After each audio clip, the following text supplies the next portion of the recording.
খড়িবাড়িতে অস্ত্রসহ জালে কিশোর, গুরুদল জ্যোতি পুলিশের জালে কিশোর, নাবালকের থেকে বাজেয়াপ্ত হয়েছে আগ্নেয়াস্ত্র কার্তুজ।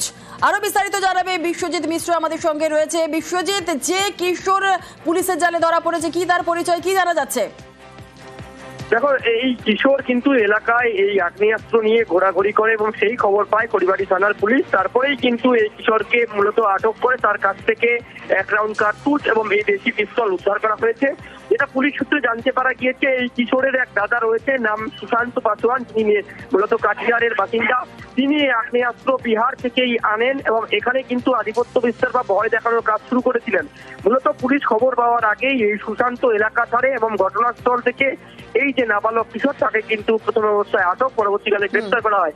আজ থেকে দার্জিলিং জুভিনাল কোর্টে পাঠানো হবে। বিশ্বজিৎ, যে এই যে পুলিশের জালে যে কিশোর এসেছে, কিশোরকে ধরা হয়েছে, এই কিশোরের কি কোনো রকম ক্রিমিনাল ব্যাকগ্রাউন্ড রয়েছে? এখন পর্যন্ত এই ধরনের কোনো তথ্য পুলিশ জানতে পারেনি। তবে পুলিশ মনে করছে যে এর মধ্যে ঘটনাস্থল থেকে পলাতক অর্থাৎ সুশান্ত পাসওয়ান, যিনি মূলত বিহারের বাসিন্দা, তার কোনো পূর্ব ঘটনা রয়েছে কিনা তা জানতে ইতিমধ্যে তদন্ত শুরু করা হয়েছে। বিহার পুলিশের সঙ্গে যোগাযোগ রক্ষা করেছে খড়িবাড়ি থানার পুলিশ। মূলত সুশান্তকে গ্রেফতার করতে পারলেই পরবর্তীকালে পুরো তথ্য কিন্তু পুলিশ হাতে পাবে বলে পুলিশ মনে করছে। একেবারে ধন্যবাদ।